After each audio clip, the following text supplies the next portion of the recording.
E aí, pessoal, sejam bem-vindos a mais um vídeo aqui do canal, tá? Direto e reto, vamos falar sobre os primeiros passos investindo em criptomoedas. Antes de mais nada, aqui o objetivo vai ser apresentar e dar dicas, mas sem recomendação, porque você vai ser o responsável pelo que você faz, beleza? Não sou especialista, não sou ninguém importante, sou apenas um cidadão comum que já investe há 8 anos e que já acertou e errou muitas vezes. Eu costumo brincar dizendo que aqui é um canal artesanal, meio gourmet, né? Porque cada vídeo é feito com muito estudo, com muito esforço, por mim. Eu até uso um pouquinho de ar, mas sempre limitado e dando o meu toque pessoal. Então, vamos lá!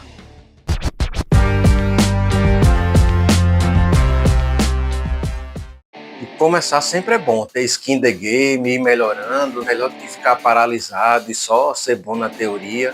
Por muitos anos eu fui assim, mas agora eu meti a mão na massa e estou melhorando com o percurso, certo? Entre com pouco, estude, use uma carteira de testes, uma principal, tá? Eu vou estudar mais para frente como é que eu faço. Cuidado com fraude, com vírus, onde digita suas senhas. O uso da IA pode ajudar, mas também não confie cegamente, elas são ferramentas, certo? Eu já utilizei IA meio que para pedir opinião, para analisar, mas assim, sempre eu sou responsável pelo que eu faço. E meio que eu utilizo várias para ver o que elas têm em comum, o que elas têm de diferença. Eu não confio totalmente, mas eu as utilizo, certo? Sempre evitando aquelas perguntas muito abertas, né? Mas sempre colocando meio que assim, eu quero que você faça isso, considerando aquilo, indo por esse lado, por esse, não contando com aquilo outro. Aí a IA pode ajudar bastante, mas quando você pergunta uma coisa muito geral, às vezes a resposta não é a ideal, beleza? Então, quais são os primeiros passos no mercado de criptomoedas? Primeiro, abra uma conta em uma corretora. Pode ser a Binance, a Coinbase, o mercado Bitcoin, Might, OKX, sei lá como pronunciar. Mas assim, sobre a escolha da corretora, eu pessoalmente uso a Binance porque ela é a maior e foi que a propaganda chegou em mim, assim. Pode parecer um pouco confuso no início, né, o aplicativo, as funções, mas eu já estou acostumado com os menus e tal, porque também eu não uso tudo. E ela também é aquela corretora que tem a maior quantidade de criptos no mercado.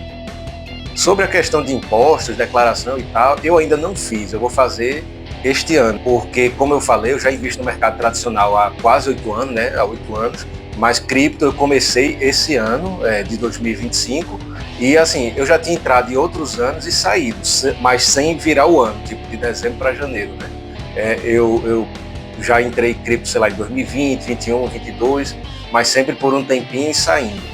Então agora a ideia é eu ficar um pouquinho mais de tempo, certo? E só para finalizar também tem a questão das mudanças na legislação que tiveram no Brasil, né? Então assim, muito cuidado. Eu ainda vou fazer alguns vídeos sobre isso, tá?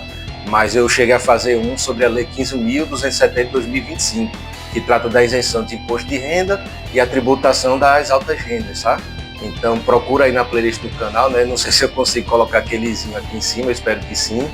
E tem aquela questão também da isenção dos impostos, né? Corretora nacional, internacional, isenção. Ainda vou fazer um vídeo sobre isso.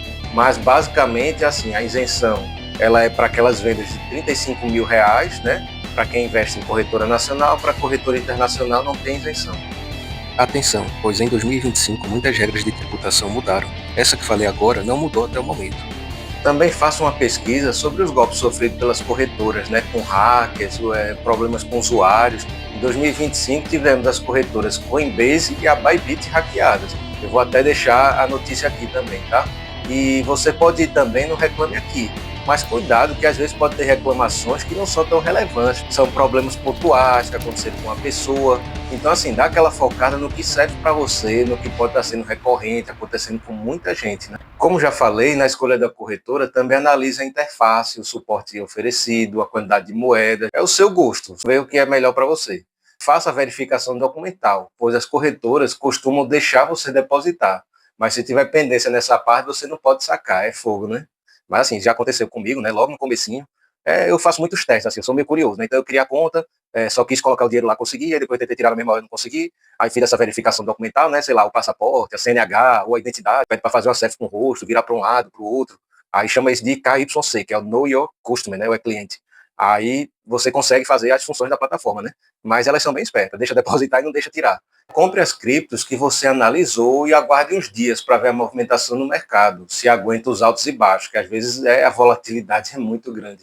Pode ir explorando as ferramentas da plataforma, ver se tem alguma promoção, algum bônus. Por exemplo, na Binance, se você compra BNB, que é a própria moeda deles, né, uma das maiores do mundo, quando você deixa lá em stake, você consegue meio que algum tipo de rendimento e também consegue outras criptomoedas que estão sendo lançadas. Atualmente eu não tenho mais nenhuma BNB, mas eu já tive, já ganhei moedas.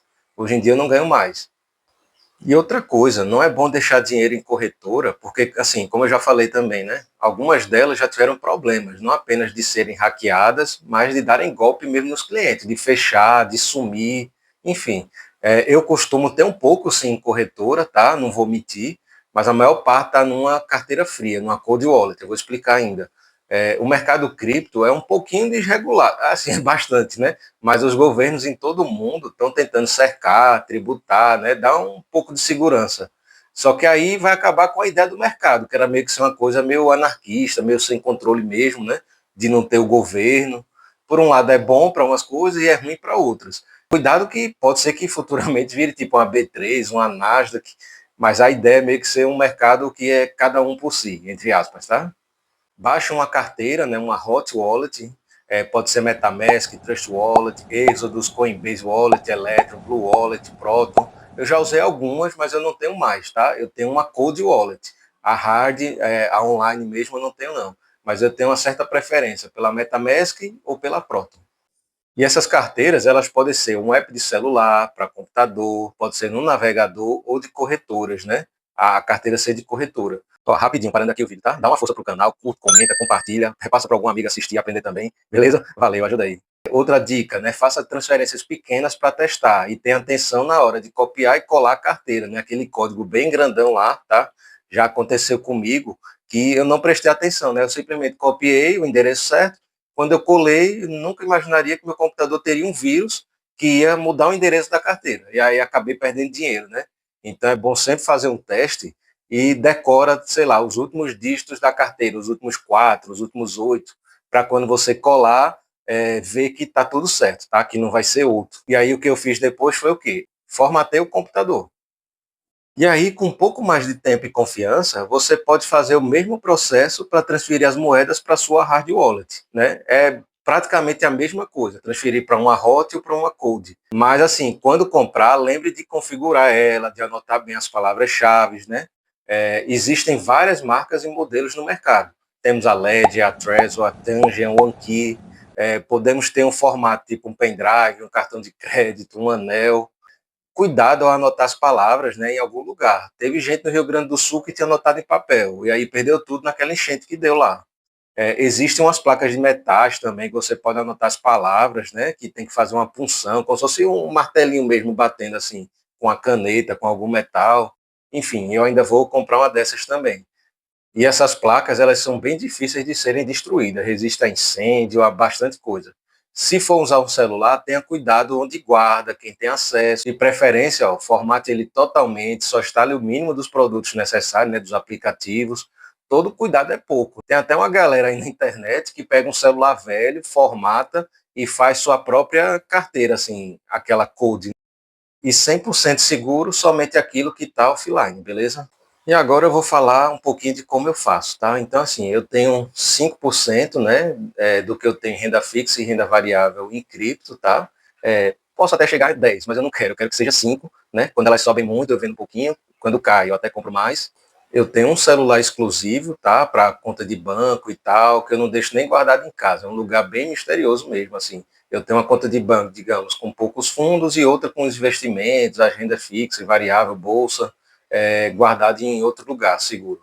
Eu também uso uma conta de e-mail exclusiva, tá? Não misturo o meu e-mail pessoal com outras coisas, né? Eu tenho tipo um e-mail aqui para a conta do YouTube, eu tenho do Instagram, né, redes sociais, eu tenho outro e-mail, sei lá, para o trabalho, eu tenho outro e-mail para coisa pessoal minha.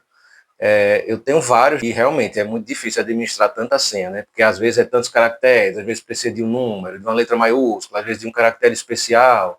Enfim, eu tenho uma senha meio que padrão, mas eu tenho as adaptações, e às vezes eu erro um pouquinho também.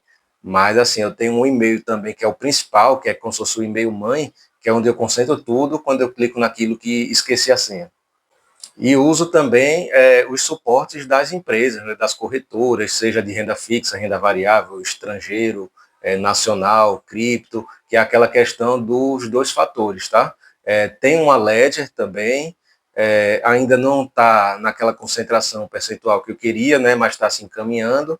Eu já tive MetaMask, já tive Proton, já mexi com DeFi, agora não faço mais, mas pode ser que eu volte também, certo? Assim, eu já experimentei de tudo um pouco, né? Nunca entrando com bastante, mas sempre com um pouquinho. A única coisa que eu digo, não faça de jeito nenhum, é meme coin, realmente ainda não me entra na cabeça. Tem gente que entra, que ganha dinheiro, né? Mas assim, é como trade, como outras coisas, assim, tem 1% que ganha e tem 99% que perde. Realmente a meme coin, para mim, não faz sentido. Mas outras moedas, elas têm uma aplicação real, uma tecnologia por trás, e acredito que é o futuro, criptomoedas, certo? Junto com a inteligência artificial. E aí, gostaram desse vídeo? Teve várias dicas, né? Assim, do geralzão, do como se preparar, como entrar, o que fazer, mas não direcionei escolhas de empresas ou de marcas, mas assim, contei também como eu faço pessoalmente, e é isso. Por favor, ajuda o canal a crescer aí, deixa um comentário, curte, compartilha, vamos fazer crescer e bombar, valeu?